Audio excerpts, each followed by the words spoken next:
إن الحمد لله نحمده ونستعينه ونستغفره ونعوذ بالله من شرور أنفسنا ومن سيئات أعمالنا من يهده الله فلا مضل له ومن يضلل فلا هادي له وأشهد أن لا إله إلا الله وحده لا شريك له وأشهد أن محمدا عبده ورسوله أما بعد يا أيها الذين آمنوا اتقوا الله حق تقاته ولا تموتن إلا وأنتم مسلمون يا أيها الناس اتقوا ربكم الذي خلقكم من نفس واحدة وخلق منها زوجها وبث منهما رجالا كثيرا ونساء واتقوا الله الذي تساءلون به والأرحام إن الله كان عليكم رقيبا يا أيها الذين آمنوا اتقوا الله وقولوا قولا سديدا يصلح لكم أعمالكم ويغفر لكم ذنوبكم ومن يطع الله ورسوله فقد فاز فوزا عظيما فإن أصدق الحديث كتاب الله وخير الهدي هدي محمد صلى الله عليه وسلم وشر الأمور محدثاتها وكل محدثة بدعة وكل بدعة ضلالة وكل ضلالة في النار. அன்பிற்குரிய என் அருமை சகோதரர்களே, அஸ்ஸலாமு அலைக்கும் வரஹ்மத்துல்லாஹி வபரகாத்துஹு. இன்றைய நமது மார்க்க வகுப்பிலே நபிமொழிகளில் இடம்பெற்ற 5 செய்திகள், 5 இடம்பெற்ற செய்திகள். இதில் நாம் முதல் செய்தியாக நாம் பார்க்கலாம். புகாரியில் 438வது நிலையில் இடம்பெறக்கூடிய செய்தி. ஜாபிர் இப்னு அப்துல்லா ரலியல்லாஹு அன்ஹுமா அவர்கள் அறிவிக்கிறார்கள், அல்லாஹ்வின் தூதர் ஸல்லல்லாஹு அலைஹி வஸல்லம் அவர்கள் குறிப்பிட்டார்கள், உதீது ஹம்சன் லம் யுஅதஹுன்ன அஹதும் மினல் அன்பியாஇ க்பலி.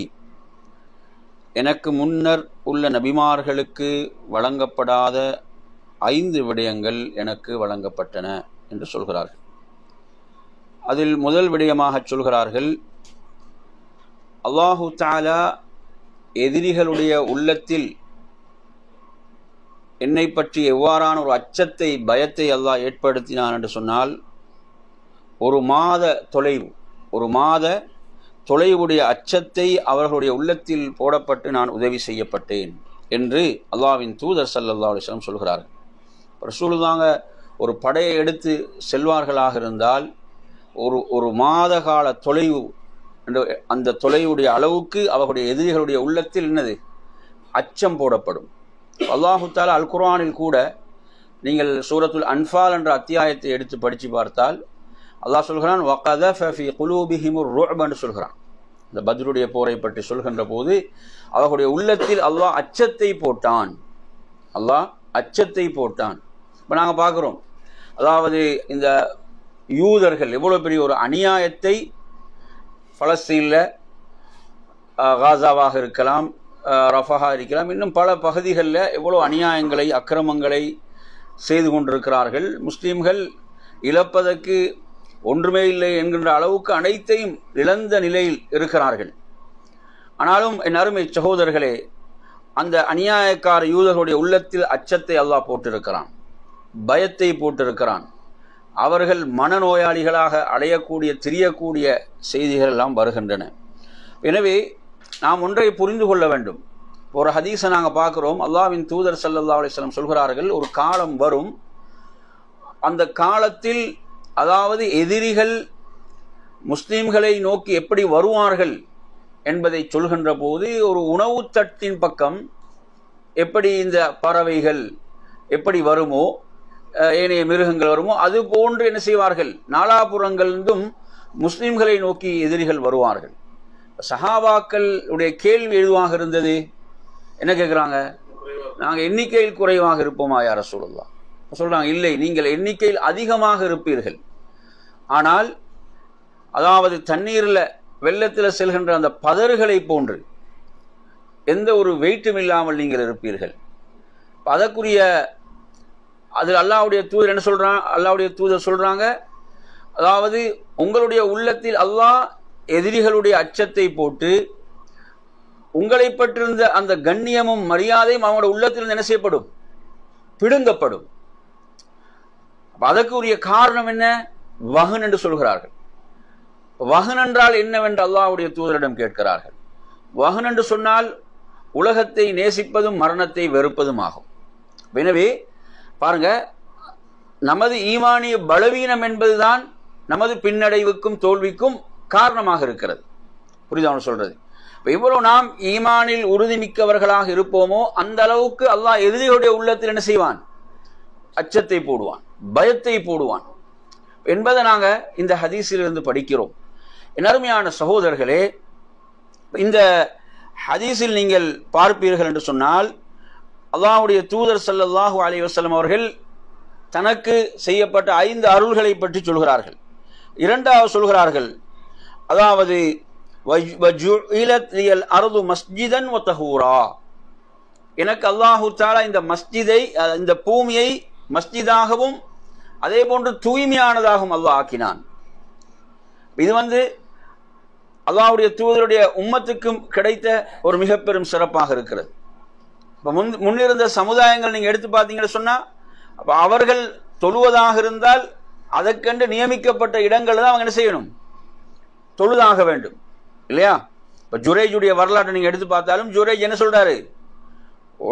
உடைத்த எனது மஸ்ஜிதை நீங்க என்ன செய்யுங்க, அதை மறுபடியும் கட்டித்தாருங்கள் என்று சொல்கிறார்கள். புரியுது அவங்க சொல்றது? அப்ப எனவே இந்த உம்மத்துக்கு அல்லாஹ் செய்த சிறப்பு என்ன? அதாவது தொழுகையுடைய நேரம் வந்து விட்டால் நாம் என்ன செய்யலாம்? அந்த இடத்துல தூய்மையாக இருக்கிறதா அந்த இடத்தில் தொழுது கொள்ளலாம். அதே போன்று பூமி அல்லாஹ் தஹூராக ஆக்கி இருக்கிறான் என்று சொன்னால் நமக்கு தண்ணீர் இல்லை என்றால் நாம் என்ன செய்து கொள்ளலாம்? தயமும் செய்து கொள்ளலாம், தயமும் செய்து கொள்ளலாம் என்ற விடயத்தையும் நாம் இதிலே பார்க்கின்றோம். அப்ப அந்த ஹதீஸ்ல தொடர்ந்து ரசூலுல்லாஹ் சொல்றாங்க, வ அய்யுமா ரஜுலின் மின் உம்மதி அத்ரகத்துஹு ஸலா ஃபல்யுஸல்லி, எனது உம்மத்தில் சமுதாயத்தில் ஒருவர் தொழுகை அடைகிறாரோ அவர் அந்த இடத்தில் என்ன செய்து கொள்ளட்டும்? தொழுது கொள்ளட்டும். அப்ப இந்த செய்தி எதற்கு ஆதாரமாகி விடக்கூடாதுன்றா, நாங்கள் ஜமாத்துக்கு மஸ்ஜிதுக்கு போக தேவையில்லை, ரூம்ல என்ன செய்து கொள்ளலாம்? தொழுது கொள்ளலாம் என்பது அல்ல. அப்படி புரிந்து கொள்ளக்கூடியது அல்ல. சிலம் அப்படியெல்லாம் என்ன செய்வாங்க? புரிந்து கொள்வார்கள். அனுமதி இருக்கு, இந்த இடத்துல நாங்கள் என்ன செய்யலாம்? தொழலாம். ஒருத்தர் வளமையா ஜமாத்து தொழுகைக்கு போற ஒருத்தருக்கு என்ன செய்ய முடியாமல் போகுதுன்னா அவர் என்ன செய்யலாம்? ரூம்ல தொழுது கொள்ளலாம். ஆனா ரூம் என்ன செஞ்சிடக்கூடாது? மஸ்ஜித் ஆக்கிடக்கூடாது. புரியுதா அவன் சொல்றது? மஸ்ஜித் அந்த இடத்துக்கு அங்க நாம் அழைக்கப்பட்டால் அங்கு சென்று தொழுவது சிறப்பான. அதே போன்ற அருமையான சகோதரர்களே, அல்லாஹ்வுடைய தூதர் ஸல்லல்லாஹு அலைஹி வஸல்லம் சொல்கிறார்கள், வ உஹில்லத் லியல் கனாயிம், எனக்கு கனீமத் என்பது ஹலாலாக்கப்பட்டுள்ளது என்று சொல்கிறார்கள். இப்போ எங்களுக்கு தெரியும், முன்னிருந்த சமுதாயங்கள் அவர்கள் ஒரு போரிலே வெற்றி கொண்டால் ஒரு நபி என்ன செய்கிறாரு? தனது சமுதாயத்தோடு சென்று எதிரிகளை சந்தித்து எதிரிகளோடு போரிட்டு வெற்றி பெறுகிறார் என்று சொன்னால் அங்கு கனீமத்துடைய சட்டம் எதுவாக இருந்துச்சு? நாங்கள் என்ன படிச்சுக்கிறோம்? கனிமத்தினா ஒரு இடத்துல ஒன்று கூட்டப்படும். கனிமத்தினா ஒரு இடத்துல என்ன செய்யப்படும்? ஒன்று சேர்க்கப்படும். அப்படி ஒன்று சேர்க்கப்பட்டவுடன் வானிலிருந்து என்ன செய்யும்? ஒரு நெருப்பு வரும். நெருப்பு அது அனைத்தையும் என்ன செய்துவிடும்? கரித்து விடும். இப்படி செய்தால்தான் அவங்க செய்த ஜிஹாத் ஒப்புக்கொள்ளப்பட்டது என்பதற்கான அடையாளம். அது அவங்க செய்த ஜிஹாத் ஏற்றுக்கொள்ளப்பட்டது என்பதற்கான அடையாளம் அதுவாகத்தான் அன்று இருந்துச்சு. அப்படி வரலன்னு வைங்க, அப்படி என்ன செய்யல, எல்லாம் ஒன்று சேர்க்கப்பட்டிருக்குது, வானிலிருந்து நெருப்பு வரலன்னா என்ன ஏதோ ஒரு பிரச்சனை இருக்குது. ஒரு தடவை என்ன செய்யறாரு? ஒரு நபி அப்படி எதிரிகளோடு போரிட்டு வெற்றி கொள்ளப்படுகிறது, கனிமத்தை எல்லாம் ஒன்று சேர்க்கப்படுது, ஆனா வானிலிருந்து என்ன செய்யல, நெருப்பு வரல. என்ன காரணம்? அதில் உள்ள ஒரு பொருள் திருடப்பட்டிருக்கிறது. ஒரு தங்கத்தாலான ஒரு பொருள் செய்யப்பட்டிருக்குது, திருடப்பட்டிருக்கிறது. அதை அந்த நபி அறிவிக்கிறார். அதுக்கு பிறகு மறுபடியும் அது அங்கு கொண்டு வந்து போடப்பட்ட பிறகுதான் என்ன செய்யுது? நெருப்பு வானிலிருந்து வருகிறது என்ற செய்தியெல்லாம் பார்க்கிறோம். அப்ப கனிமத்தை பொறுத்தவரையில அவர்களுக்கு கனிமத் எதுவாக இருக்கல, ஹலாலாக இருக்கவில்லை. அதனாலதான் முதல் போராக இஸ்லாமிய உம்மத் சந்தித்த போர் எது? இறுதி பத்ர் போர். பத்ர் போர்ல நீங்க எடுத்து பாருங்க, பத்ர் போர்ல சூரத்துல் அன்ஃபால் ஆரம்பிக்கிறத யஸ்அலூனக அனில் அன்ஃபால், போரில் கிடைத்த கனிமத்தை பற்றி நபியை உம்மிடம் கேள்வி கேட்கிறார்கள். அதை என்ன செய்கிறது என்ற ஒரு கேள்வி அப்பதான் எழுதுது அவங்களுக்கு. புரியுது அவங்க சொல்றது? குலில் அன்ஃபாலு லில்லாஹ், அது அல்லாஹ்வுக்குரியது, அல்லாஹ்வுடைய தூதருக்குரியது என்று அப்படி அல்லாஹ் என்ன செய்யறான்? அது தொடர்பான செய்திகளை சட்டங்களை சொல்கிறான். எனவே நறுமையான சகோதரர்களே, இதில் மூன்றாவது விஷயமாக இதை சொல்கிறார்கள். அடுத்து நாலாவது விஷயமாக அல்லாஹ்வுடைய தூதர் ஸல்லல்லாஹு அலைஹி வஸல்லம் சொல்கிறார்கள், அதாவது ஒவ்வொரு நபியும் குறிப்பிட்ட ஒரு சமுதாயத்துக்குத்தான் நபியாக அனுப்பப்பட்டார் இல்லையா? குறிப்பிட்ட ஒரு சமுதாயத்துக்குத்தான் நபியாக அனுப்பப்பட்டார். இப்போ கிறிஸ்துவர்களோடு நாங்கள் பேசும்போது முக்கியமாக எடுத்து வைக்க வேண்டிய ஒரு வாதம் தான் இது. என்ன வாதம்? அதாவது ஈசா அலைஹிஸ்ஸலாம் என்ன சொன்னார்கள் என்றால், யாபனி இஸ்ராயில் என்று தான் சொன்னார்கள். எப்படி சொன்னார்கள்? இஸ்ரேல் மக்களே என்று தான் அழைத்தார்கள். அப்போ அவர் குறிப்பிட்ட ஒரு சமுதாயத்துக்கு தான் நபியாக அனுப்பப்பட்டிருக்கிறார். இப்போ நீங்கள் எப்படி அவரை பின்பற்றுவீங்க? நீங்கள் என்ன இஸ்ரவேலை சார்ந்தவரா? நீங்கள் என்ன பனு இஸ்ரவேலர்களா? அவரே பைபிளில் கூட அந்த செய்தி தெளிவாக வருது இல்லைங்களா? அந்த இஸ்ரேல் அந்த காணாமல் போன நாய்க்குட்டின மாதிரி ஒரு வார்த்தை வாசம் வரும். அப்போ என்ன செய்யுது? அவர்களுக்கு தான் நான் அனுப்பப்பட்டேன் என்று சொல்லி. எனவே குறிப்பிட்ட சமுதாயத்துக்கு தான் என்ன செய்யப்பட்டார்கள்? நபியாக அனுப்பப்பட்டார்கள். ஆனால் அல்லாஹ்வின் தூதர் ஸல்லல்லாஹு அலைஹி வஸல்லம் சொல்கிறார்கள், வபுஇஸ்து இலன் நாஸி காஃபா, நான் ஒட்டுமொத்த மனித சமுதாயத்துக்கும் நபியாக அனுப்பப்பட்டிருக்கிறேன்.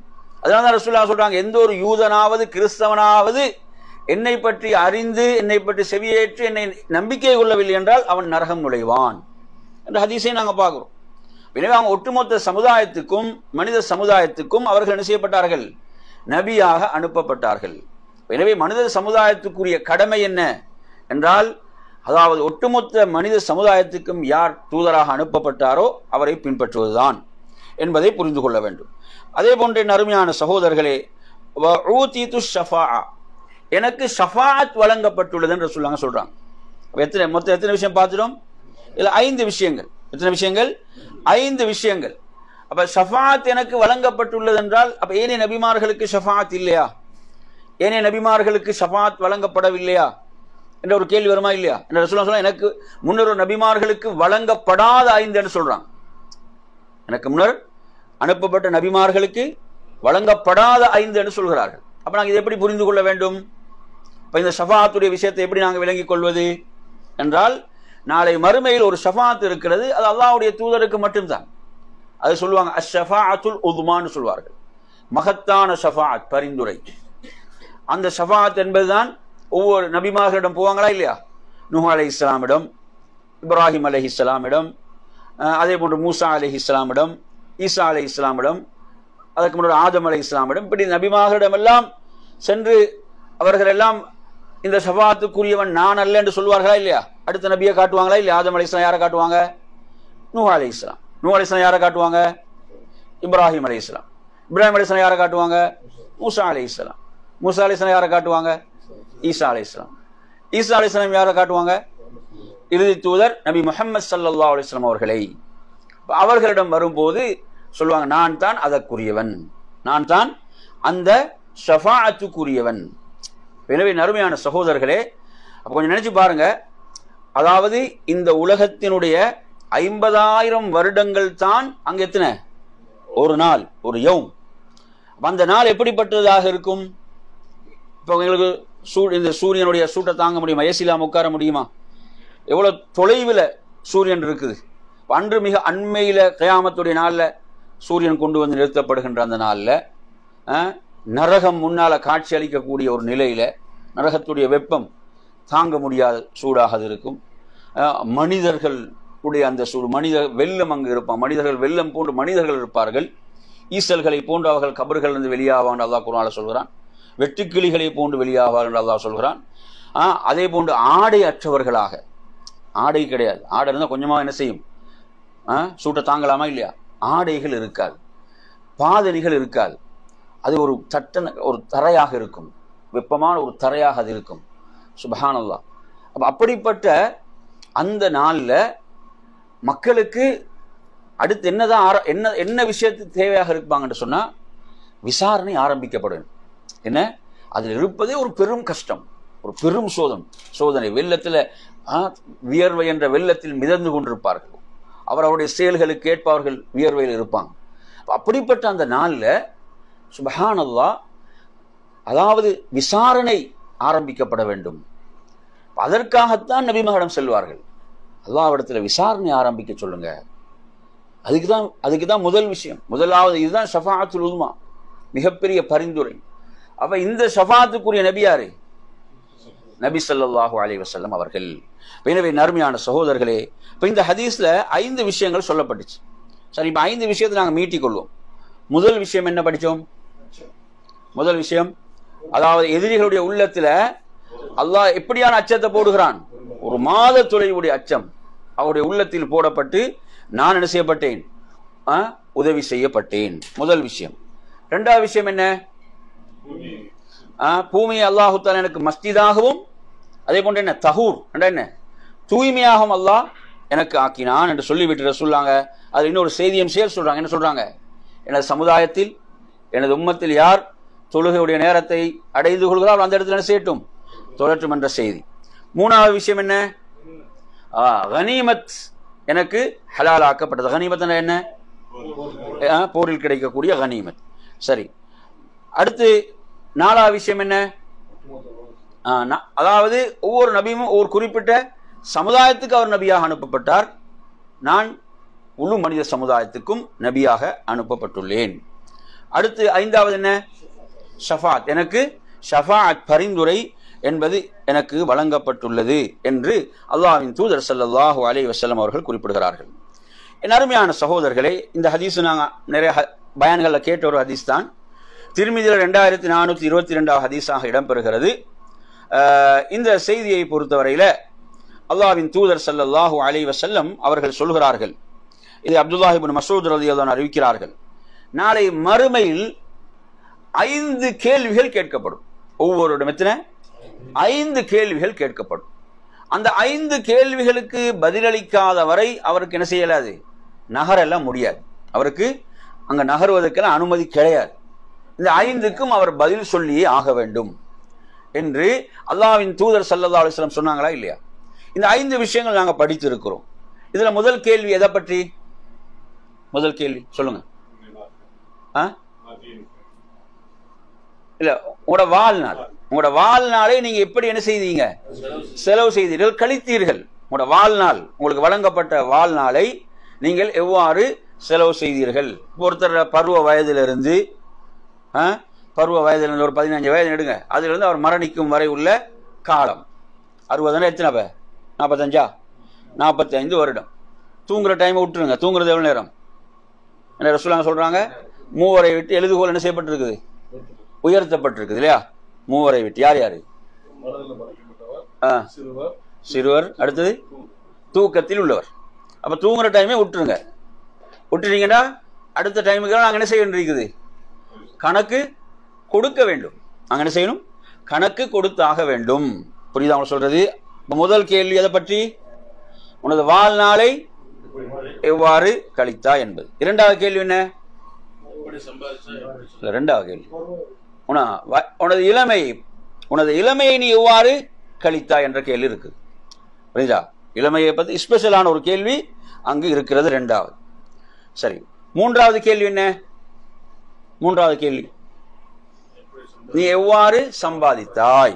நீ எவ்வாறு சம்பாதித்தாய் என்ற கேள்வி இருக்குது. அப்படித்தானே?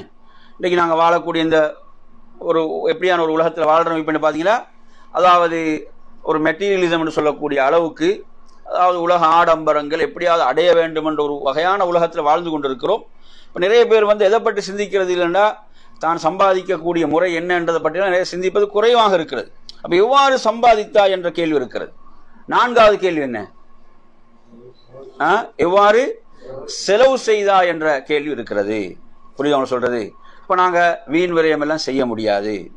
நாம் சம்பாதித்ததை அல்லாஹ் விரும்பிய முறையில் நாம் என்ன செய்ய வேண்டும்? நாம் செலவு செய்ய வேண்டும். ஏன்? அல்லாஹ் நமக்கு தந்தது. அல்லாஹ் குர்ஆன்ல சொல்லும் போது எல்லாம் பல இடங்கள் எப்படி சொல்றான்? வஅன்ஃபிகு மிம்மா ரஸக்னாக்கும், நாம் உங்களுக்கு வழங்கியவற்றிலிருந்து செலவு செய்யுங்கள். தந்தது யாரு தான்? நமக்கு தந்தது அல்லாஹ். அதே போன்று இறுதியாக 5வது கேள்வி என்ன? 5வது கேள்வி சொல்லுங்க. அதாவது கற்ற இல்மின் படி எப்படி செயல்பட்டாய் என்ற கேள்வி. அதாவது நாங்க ஒரு விஷயத்தை, மார்க்க விஷயத்தை நாம் கற்றுக்கொண்டால் அதன்படி நாம் என்ன செய்ய வேண்டும்? நாம் செயல்பட வேண்டும். அதன்படி நீ எவ்வாறு செயல்பட்டாய் என்ற கேள்வியும் இருக்கிறது. எனவே அருமையான சகோதரர்களே, அப்ப இந்த கேள்விகளுக்கெல்லாம் நாம் என்ன செய்ய வேண்டும்? பதிலை தயார்படுத்திக் கொள்ள வேண்டும். இந்த உலக வாழ்க்கை தான் அதற்கான இடம். இந்த கேள்விகளுக்கெல்லாம் நாம் பதிலை தயார்படுத்திக்கணும். 5 கேள்வி ஞாபகம் இருக்குதா? சொல்லுங்க பாவம். இதெல்லாம் மறக்கக்கூடாத கேள்விகள். என்ன செஞ்சிடக்கூடாது? இது ஷைத்தான் மறக்கடிக்க செய்திருவான். புரியுதா அவன் சொல்றது? 5 கேள்விகள். முதலாவது கேள்வி என்ன? வாழ்நாளை பற்றியது. 2வது வாலிபத்தை பற்றியது. 3வது எவ்வாறு சம்பாதித்தாய், எவ்வாறு செலவு செய்த நாள. 5வது கற்ற கல்வியின்படி நீ எவ்வாறு செயல்பட்டாய் என்ற கேள்வி இருக்கிறது. எனவே அருமையான சகோதரர்களே, இப்போ நாங்கள் 10 விஷயங்கள் என்ன செய்தோம்? படித்தோம். எத்தனை விஷயங்கள்? 10 விடயங்களை நாம் படித்தோம். அடுத்து நாங்கள் வருவோம். இதில் 3வது செய்தியாக இந்த ஹதீஸை நாங்கள் பெரும்பாலும் படித்த ஒரு செய்தி தான்.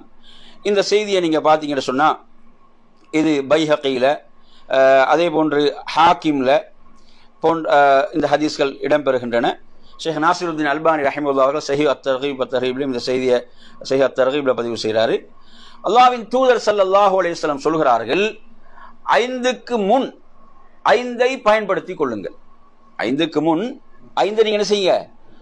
5 வருவதற்கு முன்னால் 5ஐ கொண்டு நீங்க பயன்பெற்றுக் கொள்ளுங்கள். 5ஐ பயன்படுத்துங்க.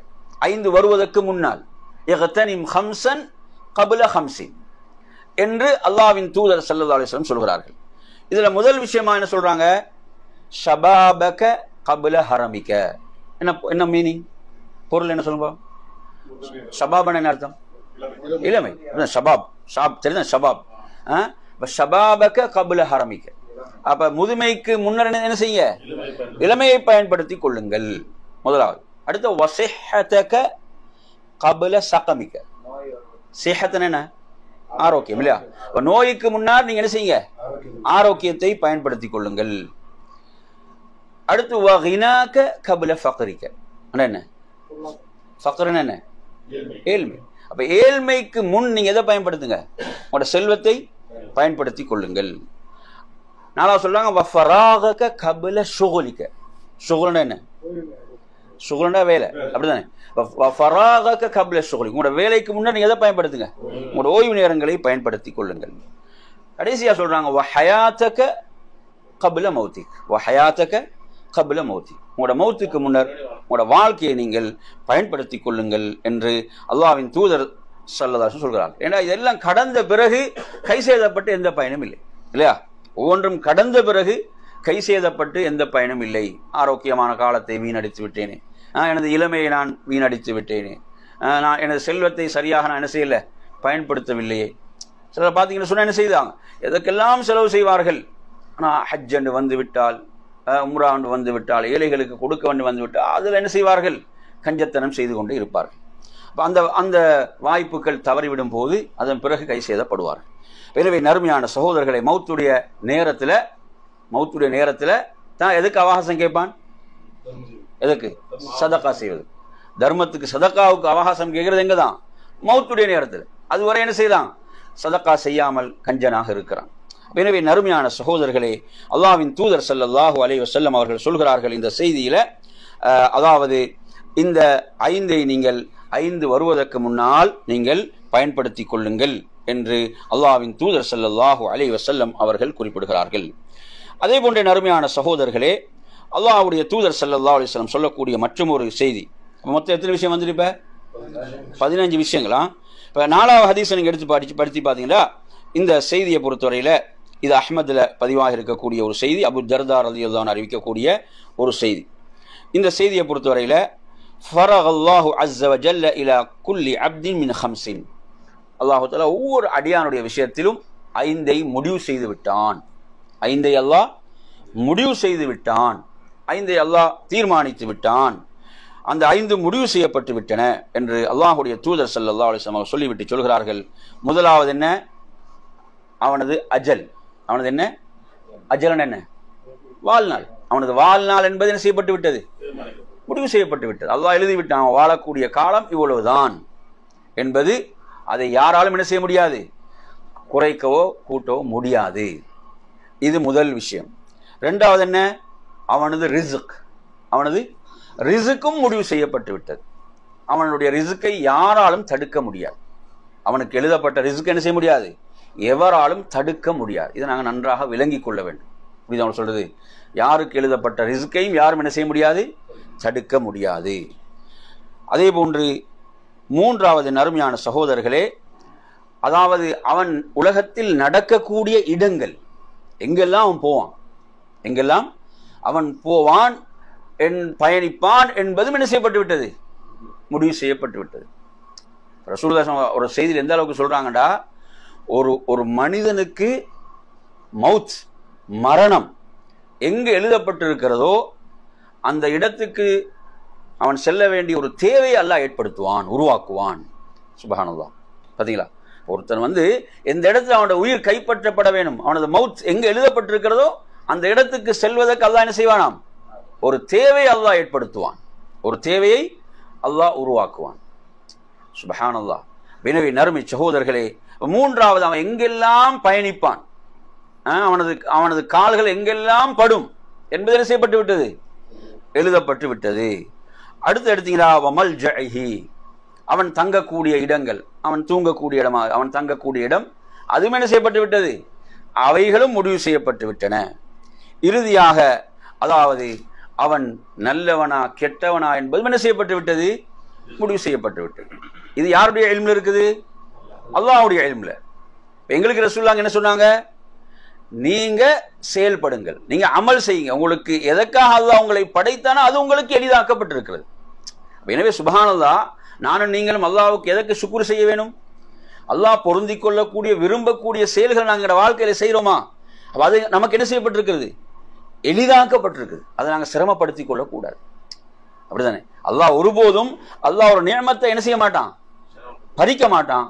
எது வரைக்கும் பறிக்க மாட்டான், அந்த நியமத்துக்கு அவன் நன்றி கெட்டவனாக மாறும் வரை, அந்த நியமத்துக்கு அவன் நன்றி உள்ளவனாக இருக்கும் வரை அல்லாஹ் என்ன செய்வான், அவனுக்கு அதிகப்படுத்தி கொண்டுதான் இருப்பான். அப்ப எங்களுக்கு அல்லாஹ் என்ன எதற்கு அருள் பாலித்திருக்கிறான், நல்ல அமல் செய்யறதுக்கு அல்லாஹ் அருள் பாலித்திருக்கிறானா, இதை நாங்கள் என்ன செய்யணும், இதை நாங்கள் தொடர்ந்து தக்க வைத்துக் கொள்ள வேண்டும், இதில் நாம் நீடிக்க வேண்டும்.